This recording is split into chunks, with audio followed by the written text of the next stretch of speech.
How is it going, everybody? I'm Sam Lee and welcome to Gaming Instincts.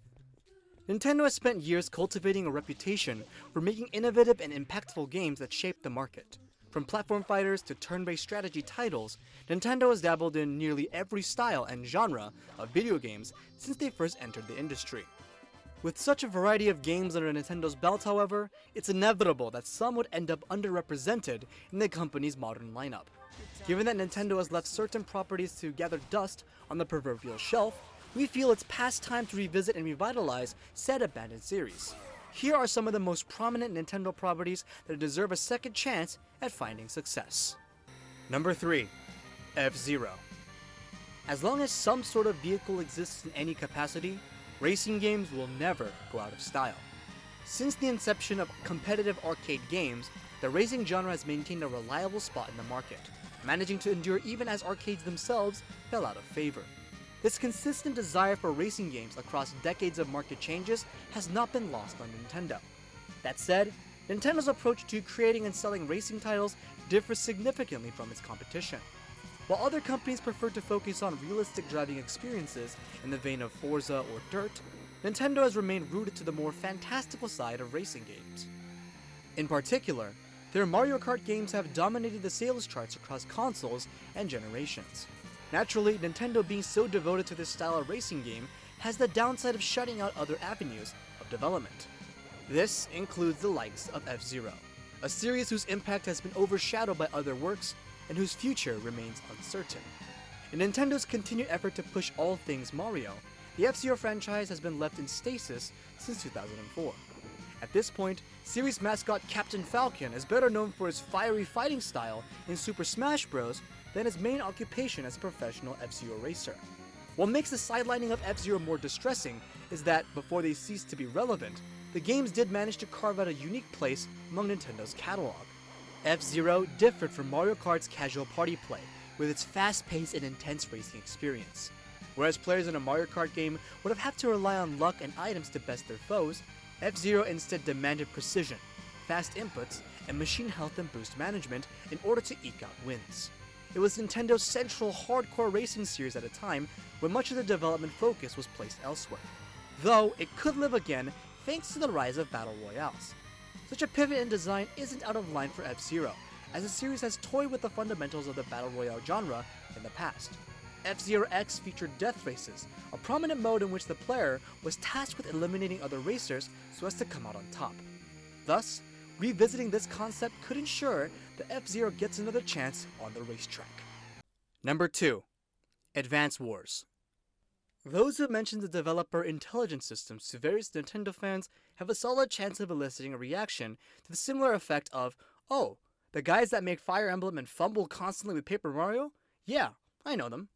However, a good chunk of those same fans, and probably most people in general, are likely not to know that the studio is also responsible for other games beyond their current backlog of medieval warfare dating simulators or inconsistent 2.5D role-playing games. This happens to include Advance Wars, a now dormant gem of a series that paved the way for charming turn-based strategy games during the Game Boy Advance era. Set in the larger War series of turn-based tactics games, Advance Wars made a name for itself with its debut in 2001. It caught the attention and hearts of players with its bright assortment of sprites, retaining a loyal fanbase up until 2008's Days of Ruin. The appeal of Advance Wars went beyond its surface-level qualities, though. Beneath Advance Wars' cute cartoon exterior was a deep, rewarding, and addictive strategy experience that was paired with compelling drama. While the more successful Fire Emblem games deal in swords and sorcery, Advance Wars explored warfare that involved fuel, ammunition, and a whole lot of machinery. The 4 Advance War games measured and challenged the player's tactical capabilities at every turn, all representing them with endearing characters and satisfying storylines. All these component parts are vital to the identity and quality of an Advance Wars game, with any absent element putting the series in jeopardy. The dangers of incompatible alterations to formula were proven with Days of Ruin, which isn't remembered as fondly as its predecessors. This installment opted to ditch the whimsical nature of the first 3 games in favor of a darker, post-apocalyptic tale, set in a different timeline or universe from the previous 3 games, a result of chasing the trend toward try-hard edginess that persisted throughout the 2000s. Of course, Days of Ruin's awkward pivot to a grim tone was only the tip of the iceberg where the series' issues were concerned. Aside from tonal shifts, the series was criticized for lack of innovation and balancing issues over the course of its run. Though the jump from Game Boy Advance to Nintendo DS added greater depth, Advance Wars suffered by not venturing into new territory with each iteration. That refusal to evolve with the times seems to have played a key role in the decision to end production on Advance War games. Still, the hope for a follow-up endures among fans. Though Fire Emblem may occupy almost all of Intelligent Systems' attention for now, there's a vocal group of gamers that wants to continue helping the Allied nations face off against the Black Hole Army. Maybe one day we will have an opportunity to see how Andy and the other CEOs are finally doing. And finally, sitting at number 1, Kid Icarus. As with Captain Falcon and FZero, the angel hero Pit all but saved Kid Icarus from obscurity. Pit's appearance as a fighter and major character in Super Smash Bros. Brawl proved popular enough that Nintendo greenlit a sequel to Kid Icarus, giving the reins to Super Smash Bros. Creator Masahiro Sakurai. The clout brought by Pit's unexpected acclaim ensured that Kid Icarus would get at least one more chance to make its mark. That chance took the form of Kid Icarus Uprising, which was built as a bold yet loving reinvention of the series. Uprising threw out the side-scrolling aspect of the earlier games, in favor of an eccentric mixture of rail shooter and third-person action. On top of that, the game opted to maintain certain established lore and characters while making time for new additions, a lighthearted narrative, and entertaining dialogue.